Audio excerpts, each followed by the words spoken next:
If you're like most entrepreneurs, as we move into the new year, you've been setting goals to grow your business. And odds are you need to improve your marketing. To do this, you could take some classes on digital marketing or hire social media help. Those things would be great. But if you're ready to make changes, it's important to start from the ground up.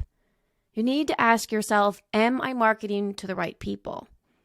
Is my message resonating with anyone? Or do I have a clear message at all?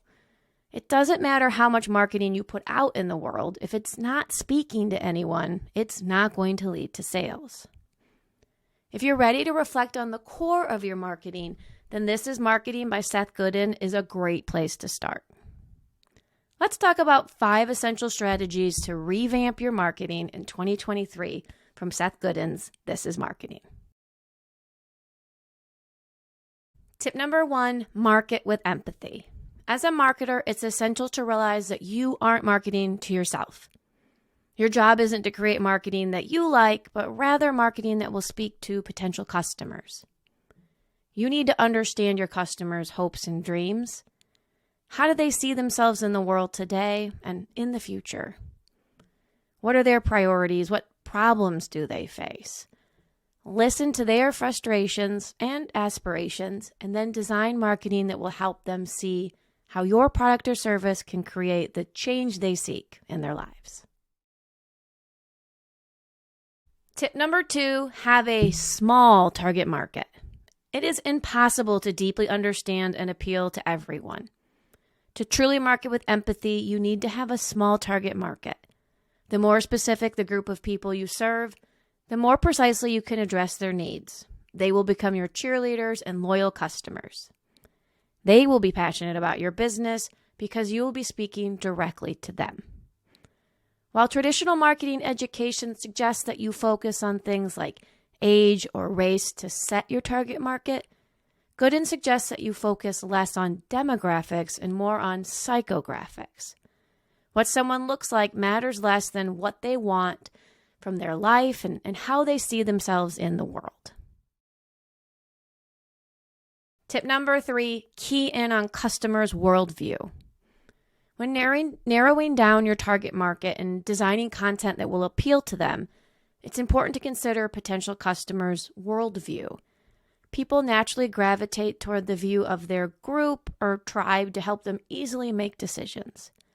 When you think of your customer, think about how they might complete the statement, someone like me would blank because of blank. For example, someone like me would join an entrepreneur community because we can uplift and celebrate one another. Versus, someone like me would join an entrepreneur community because I want to get to the top of the business world. Notice that both people are talking about why they would join an entrepreneur community, but they have very different reasons. Designing a community and a company marketing that would appeal to both of those worldviews is unlikely to be successful. These two groups don't want the same community benefits and won't be drawn to the same messaging. Tip number 4, accept that you will not serve everyone. Inevitably, you will find plenty of people who won't be drawn to your product or service. Your marketing won't speak to them. Their worldview won't align with the worldview of your target market. And that's okay. In fact, it's a sign that you're doing things correctly. If everything you do is designed to be tolerable for the masses, you will bore everyone. No one will be passionate about your product. No one will see themselves in your marketing.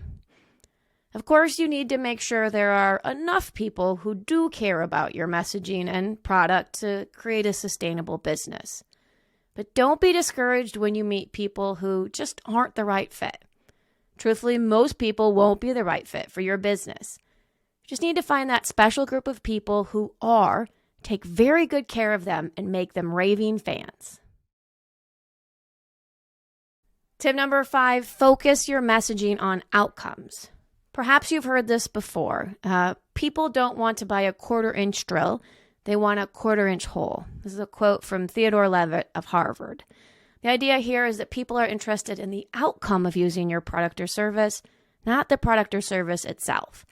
They want to know that their problem will be solved and their life will be better. They don't really care that much about how you make that happen. You are understandably passionate about the details of your product or service. You worked hard to design them, and you're proud of what you've created. But remember, your marketing isn't about you. Talking about the specs of your product or service processes might come up on a product page, packaging, or during an exploratory phone call.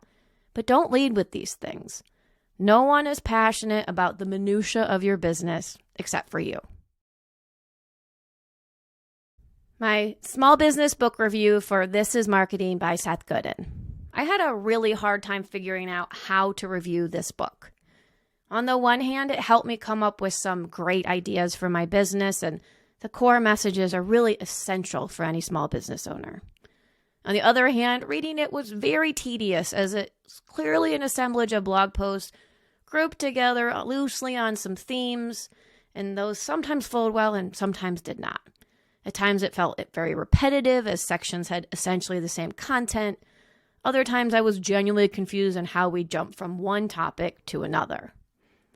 This book would be far better if it actually had been written as a book with some clear structure, learning points, and transitions. But if you're willing to trudge through it, what Godin has to say is essential for your business. So I give This is Marketing a 3.5 out of 5 stars. You'll learn a lot, but you'll have to be patient and work for it. Hey, small business owners, thanks so much for watching. If you enjoyed the video, be sure to like, comment, and subscribe below. And if you'd like to join the discussion, visit us at Climb the Small Business Book Club. The link is in the description, and we'd love to meet you.